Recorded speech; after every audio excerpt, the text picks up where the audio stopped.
आणि पांडव यातला फरक सांगतो. संपूर्ण भारताचा मालक दुर्योधन आहे, त्याला पण युद्ध करावं लागतं. आणि यांच्याकडे एकही गावाचं राज्य नाही पांडवाचं, त्यांनाही युद्ध करावं लागतं. दोघांच्या गणितात फरक आहे. पांडव जर हरले, गमवण्यासारखं काहीच नाही, अगोदरच वनवासी आहेत. पांडव जर हारले, काय जाण्यासारखं नाही, नव्हतंच काही. तर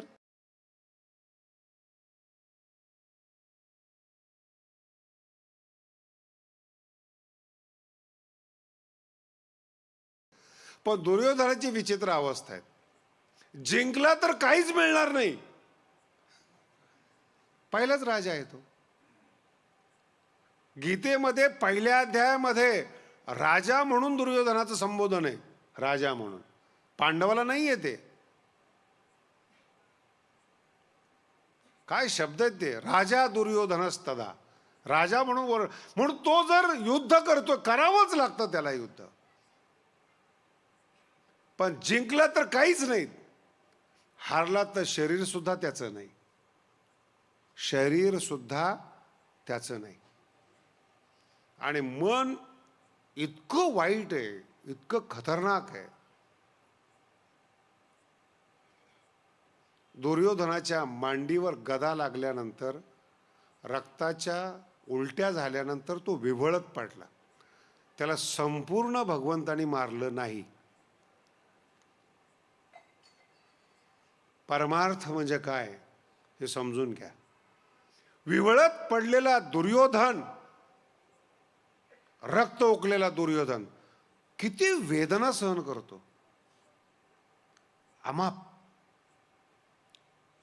युद्ध संपलेलं नाही बरं का अजून, पण दुर्योधन समाप्त झालेला आहे.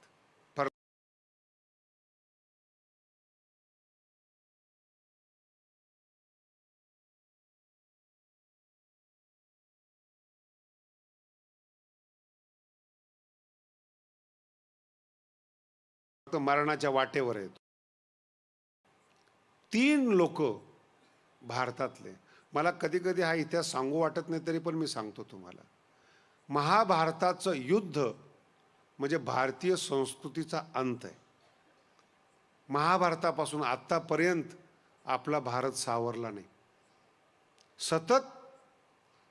कारण की जी मोठी माणसं होती, महाभारताच्या युद्धानंतर 10-15 वृद्ध माणसं जिवंत राहिली. संपूर्ण भारतामध्ये 10-15 वृद्ध माणसं. काय दुर्भाग्य आपल्या भारताचं. युद्धाचे किती भयानक परिणाम आजपर्यंत भारत भोगतोय ते पहा. चांगलं नाही आहे ते युद्ध, पण मानसिक वृत्ती पहा कशी. सगळं संपलं. हे 3 जण,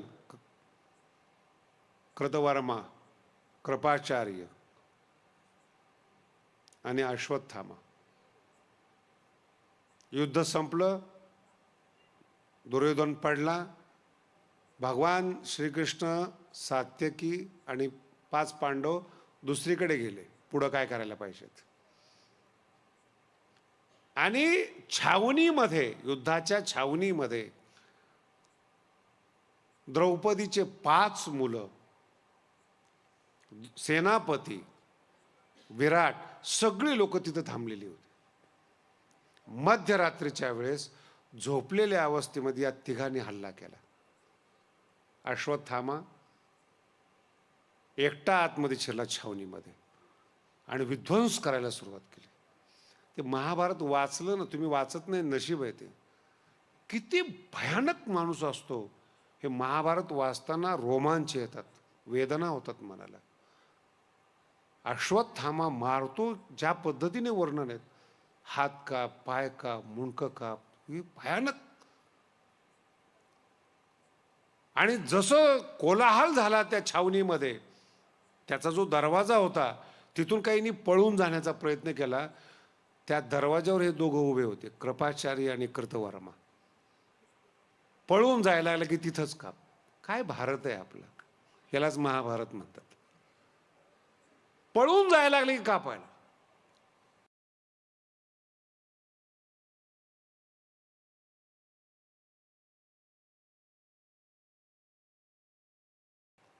आणि मी मध्यरात काळ रात्र म्हणतो आम्ही त्याला, समाप्त केली छावणी. कृष्ण नाहीये त्या छावणीमध्ये, अर्जुन नाही त्या छावणीमध्ये. हे लक्षात आल्याबरोबर हल्ला केला, सगळ्याला मारून टाकलं आणि शेवटी पेटवून दिलं, आग लावली. हे जे आता दहशतवादी कृत्य होतात ना, त्यावेळेस मला त्या महाभारताचीच आठवण होते. मनुष्याची प्रवृत्ती, मानवी मन इतकं भयानक आहे. माझा मुद्दा लक्षात घ्या, मला काय सांगायचं. आणि तो अश्वत्थामा एवढा सगळा मध्यरात्रीच्या वेळेस अधर्म केल्यानंतर, झोपेतले माणसं मारल्यानंतर, एक मनात आसुरी आनंद असतो त्याच्या. मी माझ्या राजाला सांगतो. हे दोन पात्र आहेत बरं का, ज्यांच्यासाठी मी हा दृष्टांत सांगतो तुम्हाला. एक धृतराष्ट्र आहे आणि एक दुर्योधन आहे. आणि मग हे तिघजण दुर्योधनाजवळ येतात.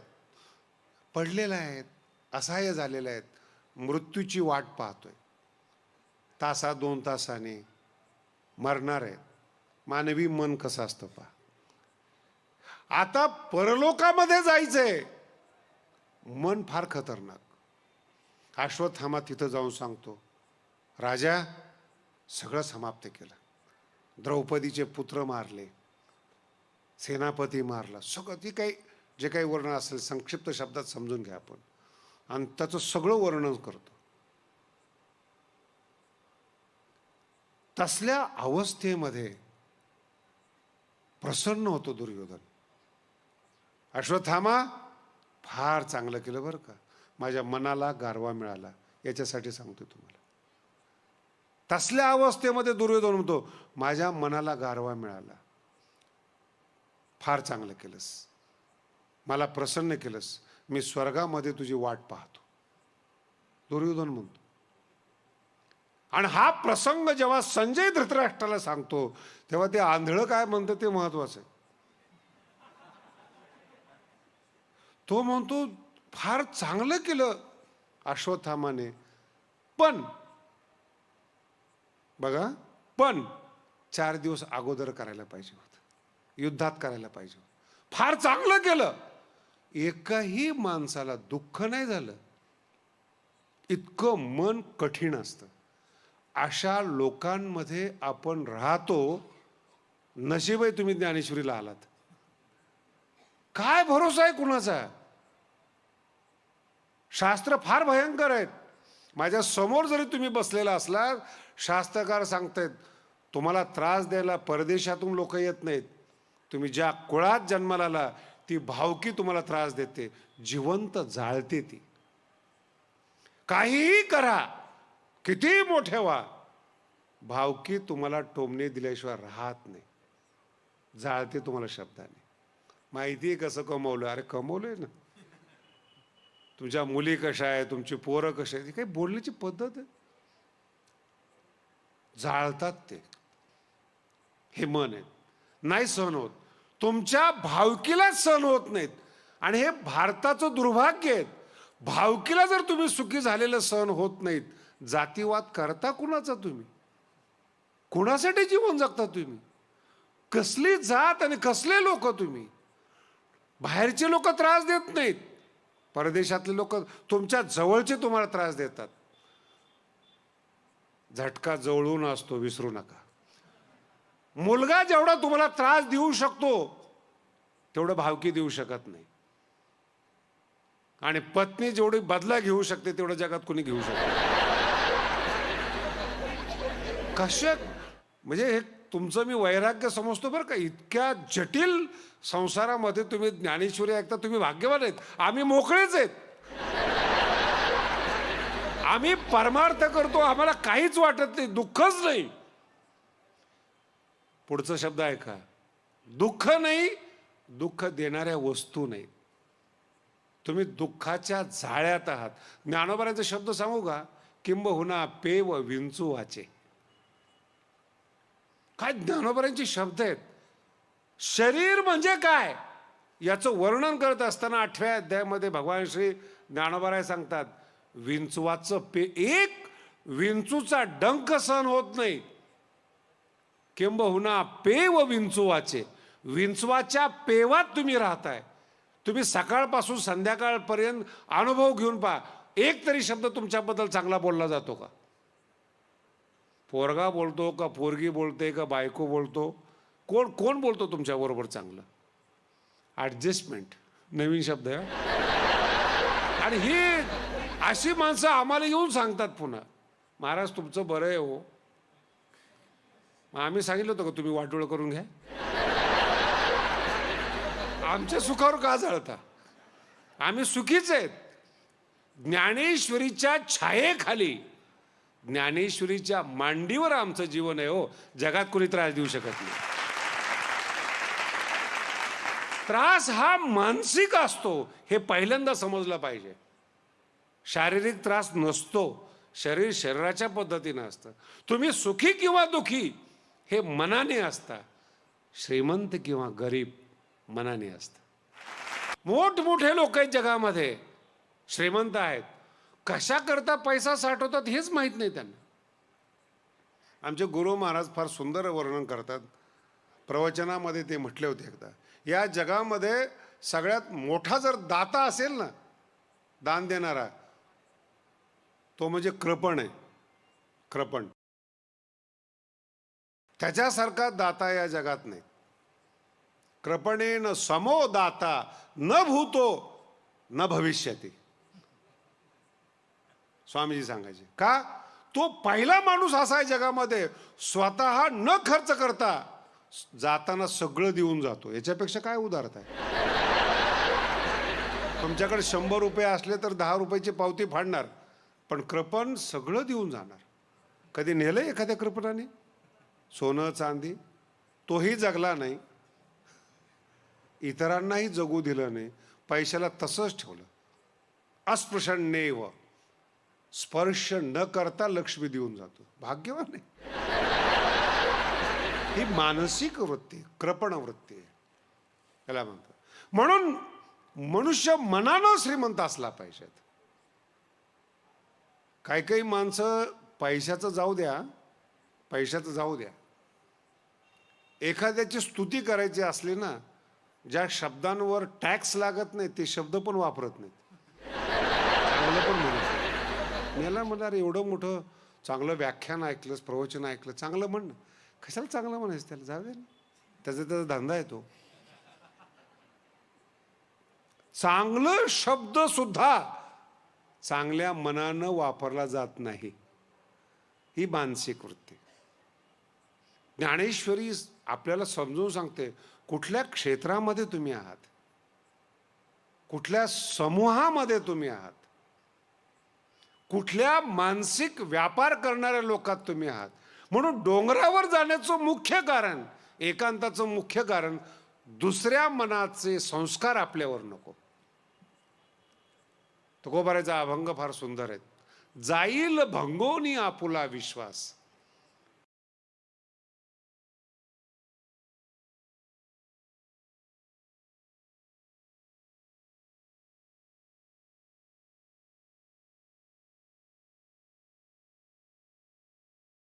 वाईट माणसाच्या सहवासात राहिलं तर असे असे तर्क देतात, आपलं जीवन अस्थिर होतं, त्याची चेष्टा होते. तो सहज एखादा शब्द बोलून जातो, पण आयुष्यभर तो मनात राहतो.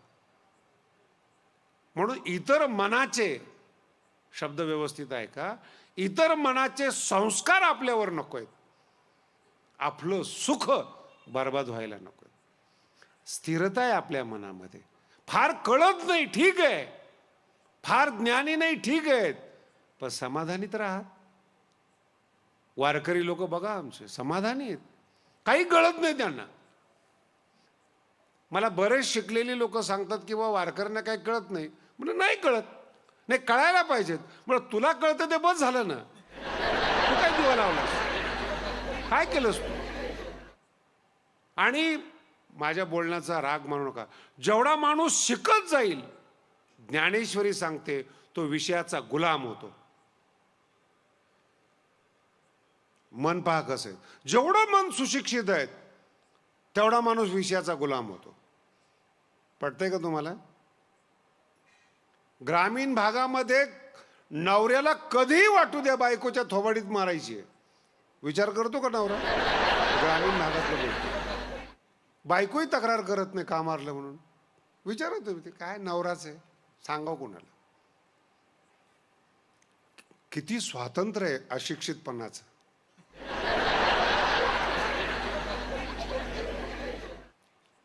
शब्द कळाला का?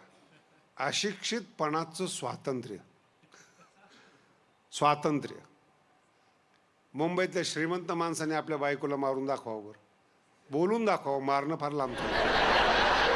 अहो कीर्तनाला येताना सुशिक्षित लोक म्हणतात तिला विचारावं लागतं. म्हटलं काय भाग्यवान आहात तुम्ही. तुम्ही जेवढे श्रीमंत असा, सुशिक्षित असा, विषयाचे गुलाम होता. सिद्धांत लक्षात ठेवा काय बोलतो. विषयाचे गुलाम होतात. परतंत्रता. आणि तुम्ही भुंकता कुणावर? संतावर, जे मुक्त झालेले आहेत. मला 4-5 दिवसापूर्वी एकाने सांगितलं, मला तुकोबारायांनी संसार केला नाही, त्यांच्याकडून संसार झाला नाही. म्हटलं हो झाला नाही संसार. केला नाही त्यांनी संसार? नाही केला. नाही पण आम्ही तर करतो ना. म्हटलं करा ना. तुम्ही काहीच कसं काय बोलत नाही तुकोबारायला? बोल. म्हणलं मी का बोलू? तुझी काय इच्छा आहे? नाही मग आम्ही तुकोबारायवर एवढं बोलतो, तुम्ही त्यांची बाजू घ्यायला पाहिजे. म्हणलं मी कशाला बाजू घेऊ? तुला संसार आवडतो, तू बायकोचं ऐकतो, तू संसारात राहतो, हे काही कमी आहे का? नाही पण तुकोबारायचा, अरे म्हणलं तुकोबारायला गाथा जमला, तुझ्या माथ्यात तरी येतो का तो? एक शब्द तरी तुकोबारायांचा लक्षात राहतो का? मुक्त अवस्था कुठे, बद्ध अवस्था कुठे? सामान्य माणसामध्ये, 2-4 मित्रांमध्ये, 4-5 शिकलेल्या लोकांमध्ये तुम्ही व्याख्यान करता आणि जगद्गुरु तुकोबाराय आणि ज्ञानोबाराय यांच्यावर टीका करतात. तुमच्या इतके मूर्ख जगात नाही कुणी. अर्थ समजून घ्या आणि मग बोला. न्यायशास्त्रामध्ये अत्यंत सुंदर दिधीतिकार आहेत. एक टीका आहे दिधीती म्हणून, फार सुंदर आहेत. त्यांनी फार सुंदर सांगितलेले आहेत. मी ग्रंथ लिहितोय. दुष्यो वचम परमम निपुणम विभाव्य. माझ्या शब्दातला दोष काढा, मला तो मान्य आहे, पण परमम निपुणम विभाव्य, माझा आशय लक्षात घेऊन माझा ग्रंथ समजून दोष काढा.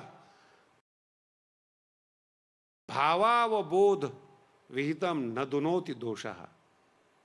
जर तुम्हाला त्याचा आशय कळाला आणि मग तुम्ही दोष काढला, तो दोष मानला जात नाही, तो गुण होतो. पण जर ग्रंथ कळत नाही आणि अकारण तुम्ही बोलता, याचंच पाप संसारामध्ये आपल्याला भोगावं लागतं.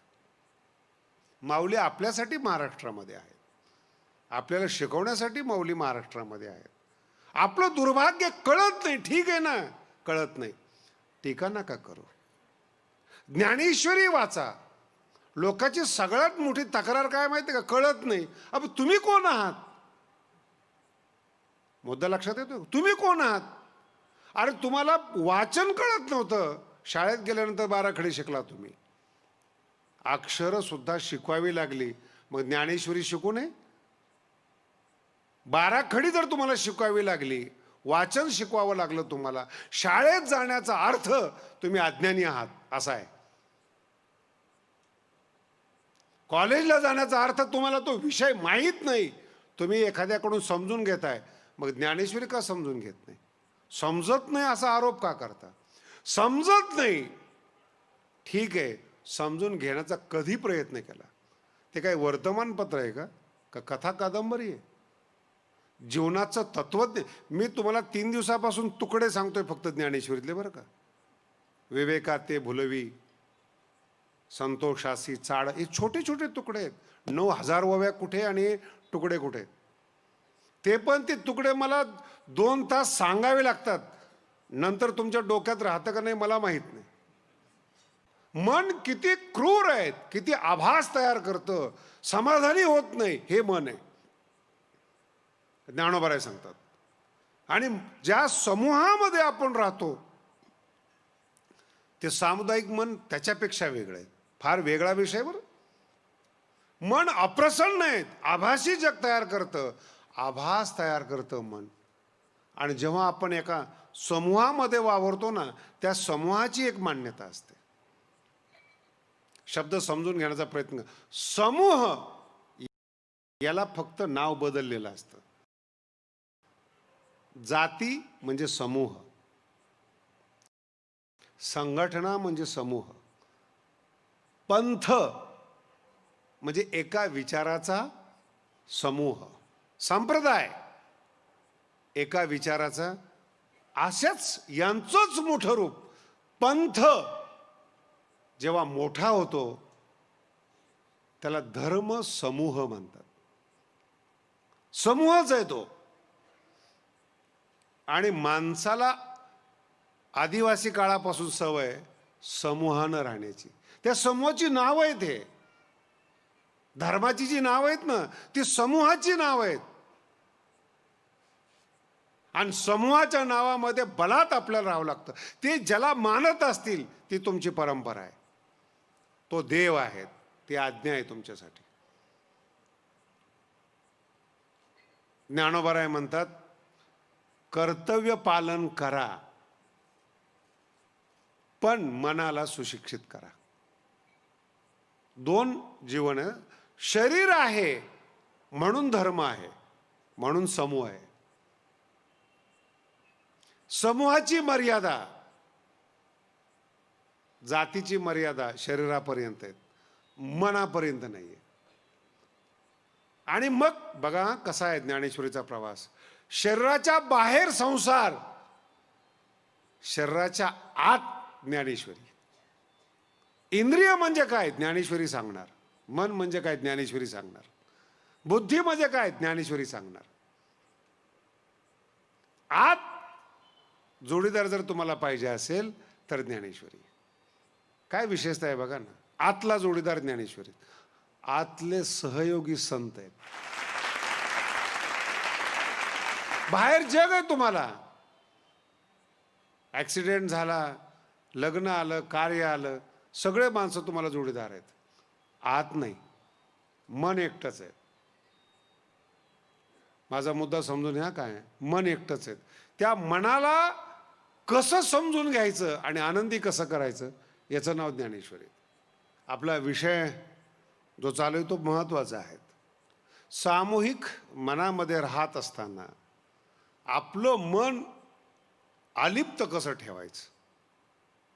समूह मन मी तुम्हाला आता सांगितलं, दुर्योधनाच्या रूपाने मन आभास तयार करतं. सत्ता पाहिजे, आकार नाही, ते मृगजळ ज्याला म्हणतो ना आपण, आकार नाही. कितीतरी सत्ताधीश झाले आतापर्यंत, पृथ्वीपासून आतापर्यंत होतील, परंपरा चालू राहील. पण ते जगण्यामध्ये एक उन्माद असतो. शब्द ऐका बघा, जगण्यामध्ये एक उन्माद असतो, तोच मनाचा स्वभाव आहे. तो उन्माद कुठे येतो? मन माजतं. एखादी वस्तू मिळाली, काही मिळालं, तो मन आभासी वस्तू तयार करून मन खुश होतं. वाक्य पकडण्याचा प्रयत्न करा. आभासी वस्तू म्हणजे मन तयार करतं आभास, आणि त्याच्या प्राप्तीमध्ये मनच प्रसन्न असतं. हा सगळ्यात मोठा धोका आहे जो मनाने आपल्याला दिलेला आहे. वास्तवता काहीच नाही. कोणताही श्रीमंत व्यक्ती गहू ज्वारी बाजरी शिवाय काही खात नाही. नाही मला तांदूळ राहिले, बरोबर तांदूळ. अन्नधान्य का कष्ट करता, का मनाला व्यथा देता, मानसिक आभास तयार करतात, त्याच्या प्राप्तीमध्ये खुश आहे. हा मनाचा पहिला टप्पा. आणि दुसरा टप्पा आसुरी मनाचा आहे. दुःख देण्यामध्ये याला आनंद वाटतो. होत काहीच नाही, होत काहीच नाही. ज्ञानोबारायांचंही काही झालं नाही, तुकोबारायांचंही काही झालं नाही, होत काहीच नाही. तुम्ही मूर्ख ठरता. तुम्ही तुमची योग्यता प्रकट करता तुमच्या बोलण्यातून. गप राहाल तर संत ठराल. बोलल्यानंतर योग्यता प्रकट होते. मन आहे नाही राहत. शास्त्रामध्ये असं सांगितलेलं आहे, गप राहण्यासाठी ताकद लागते, बडबड करण्यासाठी नाही. तुमच्या मनात विचार आलेला आहे ते दाबण्यासाठी ताकद लागते. बोलून दाखवायला ताकद लागत नाही. उथळ पाण्याला खळखळाट फार. खळखळाट म्हणजे बडबड. आनंद वाचाळ. हरिपाठातला शब्द काय? आनंद मोजता येणार नाहीत. वाचाळ. बरळती शब्दांचा प्रयोग हा बरळ. बरळ मला हा अभंग फार आवडतो. आणि हा सामान्य अभंग नाही बरं का, ज्ञानावर केलेली टीका आहे. जे स्वतःला ज्ञानी समजतात ना त्यांच्यावर ज्ञानोबरांनी सौम्य भाषेत केलेली टीका आहे. अनंत वाचाळ पहिला शब्द आहे. किती संख्या आहे या जगामध्ये? अनंत. काय करतात ते? बरळती. बरळ कशाला म्हणतात माहिती आहे का? तो झोपलेला आहे तरी बोलतो. त्याचं नाव काय? पुढे जाऊन सांगतो अजून. त्याने बोललेलं त्यालाच कळत नाही. हरिपाठ एवढा सोपा नाही. त्याने बोललेलं त्यालाच कळत नाही तरी तो बोलतो. बरळ. मला सांगा, एवढे ज्ञानी भारतामध्ये आहेत, ज्ञानोबराय म्हणतात अनंत वाचाळ. त्यांनाच समजत नाही ते काय बोलतात. बरळ आहे ती. पुस्तक वाचून बोलणं, माझे मुद्दे लक्षात घ्या. पुस्तक वाचून बोलणं, पुस्तक समजणं याच्यात फरक आहे. याच्यासाठी तुम्हाला 10व्या अध्याय सांगतो. इतका गोड अध्याय आहे 10वा अध्याय. जो अर्जुन आहे ना त्याचं पहिलं मन आहे. जे मी तुम्हाला काल सांगितलं, भगवंताला उपदेश करतो, नंतर भाषा बदलतो, नंतर ऐकायला सुरुवात करतो. एक अज्ञानी मन कसं प्रगल्भ होत जातं. अर्जुनाचा मानसिक विकास कसा होतो, फार गोड आहे ते. नवीनच एक ग्रंथ लिहिलाय ज्ञानेश्वरीतील अर्जुन म्हणून, येईल काही दिवसांनी, पण गोड आहे. त्यात मी हे दाखवलेलं आहे. विकास कसा, माणूस कसा आहे अर्जुन, हा पहिला अध्याय आहे. दुसऱ्या अध्यायातला अर्जुन कसा आहे तो तुम्ही थोड्याफार प्रमाणात काल ऐकलं. अज्ञानाचा स्वीकार केला. तिसऱ्या अध्यायातला अर्जुन आहे ना त्याला उपदेशच कळत नाही.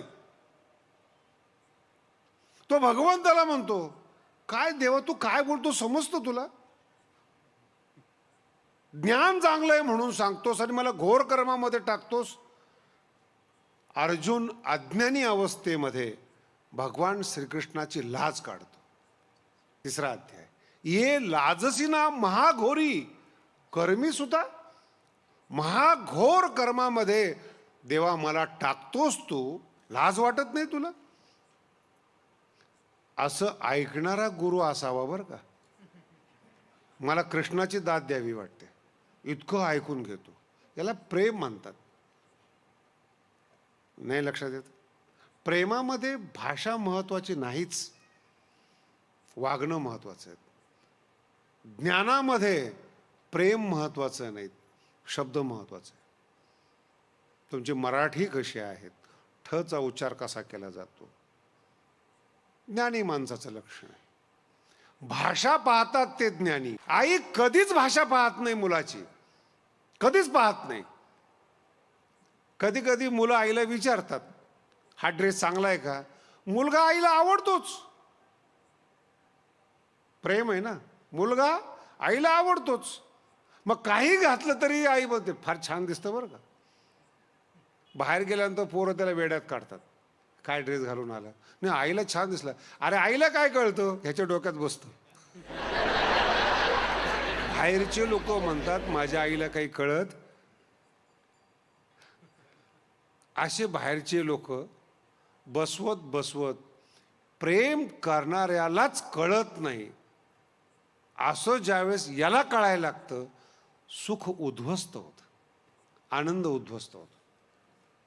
आईची स्तुती करतोय असं गृहीत धरू नका. तीच तर एक जगामध्ये अशी की तुमच्या आनंदात आनंद मानते. बाकी तर सगळे जळणारे लोक आहेत. तुम्ही सुखी असावं तीच तुम्ही उपाशी नसा. कधी फोन करा आईला. किती कमवलं आई विचारतच नाही. बाप विचारतो गल्ला किती आला. आई विचारते जेवलास का. लक्ष पहा कसं. आईचे शब्दांचा अभ्यास करा. हे प्रेमाचे शब्द आहेत. कसंही बोला, कितीही बोला, आईला रागच येत नाही. हे प्रेम आहे, कृष्णाचं प्रेम आहे. अर्जुन म्हणतो ये लाजसी ना, लाज वाटत नाही तुला. इतकं बोलून कृष्ण थांबत नाही बरं का. आपला अर्जुन थांबत नाही इतकं बोलून. पुढं बोलतो मी पहिला ज्ञानी होतो. अर्जुन म्हणतोय बरं, पहिला ज्ञानी होतो मी. पण तुझ्या बोलण्यामुळं जे थिते डहुळले मानस माझे, जे माझं मन स्थिर होतं ते तुझ्या बोलण्यामुळं डहुळलं गेलं. किती खोटं बोलतो. हाच पहिल्या अध्यायामध्ये म्हणतो भ्रमती वच मे मना, माझं मन फिरतंय. आणि तिसऱ्या अध्यायामध्ये तो म्हणतो स्थिते डहुळले मानस माझे, स्थिर होतं मन. भगवंत म्हणतात ठीक आहे, पण निदान सुरुवात झाली ज्ञानासाठी. शब्द कळाला का. ज्ञान आणि कर्म याचा अर्थ कळत नाही एवढं तरी माझ्या अर्जुनाला कळालं. याला कृष्ण माता म्हणतात, गुरु म्हणतात. नाही कळालं पण कळायला सुरुवात झाली. कळतंय ना, काहीतरी शंका घेतोय ना, चुकीचं का घेणं पण घेतोय, रस येतोय त्याला बोलण्यामध्ये. मग चौथ्या अध्याय सांगितलं. चौथ्या अध्यायामध्ये तर उलट सांगितलं.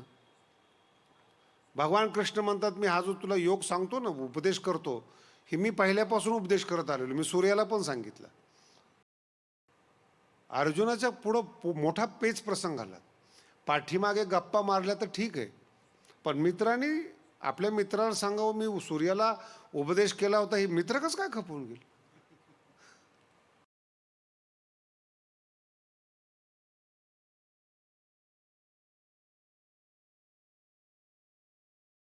अर्जुन लगेच प्रश्न करतो, तू बोलतो ते चांगलं आहे, पण सूर्याला तू सांगितलं म्हणे. हो, अपरम भवतो जन्म.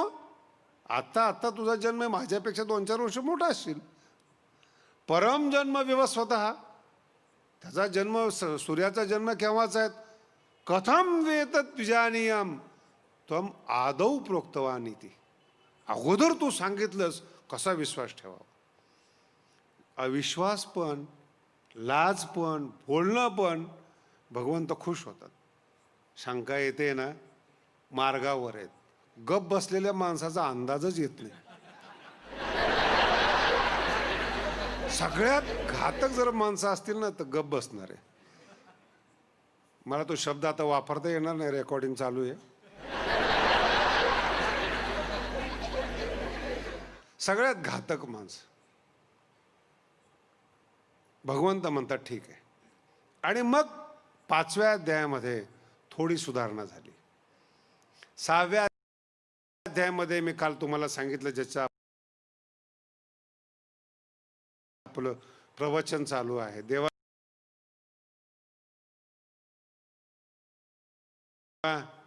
चंचलम ही म्हणा कृष्ण. भगवंत म्हणतात निदान मन चंचल हे तरी कळालं. पहिलं माझी लाज काढत होता, शंका घेत होता, आता जरा मनापर्यंत आलाय. 7व्या अध्यायामध्ये विज्ञान सांगितलं. 8व्या अध्यायामध्ये मरण सांगितलं. 9व्या अध्यायामध्ये संपत्ती सांगितली. आणि 10व्या अध्यायामध्ये अर्जुन बोलतो. ऐका, ग्रंथ एकच आहे, ग्रंथ एकच आहे. जो अर्जुन म्हणतो कथम येतात विजानीयाम तुम आदौ उपरोक्त, तुला मी कसं मानू, तोच अर्जुन 10व्या अध्यायामध्ये बोलतो परम ब्रह्म परम धाम. हा माणसाचा विकास आहे. ही ज्ञानेश्वरी, ही गीता आहे. जो पहिल्या अध्यायामध्ये म्हणतो, दुसऱ्या अध्यायामध्ये बोलतो, तिसऱ्या अध्यायामध्ये लाज काढतो, तो अर्जुन त्याच देवाला म्हणतो परम ब्रह्म परम धाम. देवा तुझा अंत लागत नाहीस, तू देव आहेस, मोठा आहेस. भगवंत भाळत नाहीत, ह्याला भगवंत म्हणतात. भगवंत म्हणतात प्रगती होते. आणि इथे एक शब्द जो महत्त्वाचा सांगितला तो आपल्या मनासाठी आणि जीवनासाठी अत्यंत महत्वाचा शब्द आहे. अर्जुन जो आहे ना, याचा थोडा इतिहास पहा. तो ऋषीपुत्र आहे, राजघराण्यामध्ये जन्माला आलेला आहे, ऋषींच्या कुळातला आहे आणि राजघराणं दोन आहे. म्हणजे माझ्या बोलण्यात दोन अर्थ आहेत. ऋषी घराणं म्हणजे ज्ञानाचं घराणं, राजघराणं म्हणजे पैशाचं घराणं. ज्याच्यामध्ये जन्मजात पैसा आहे. Game over.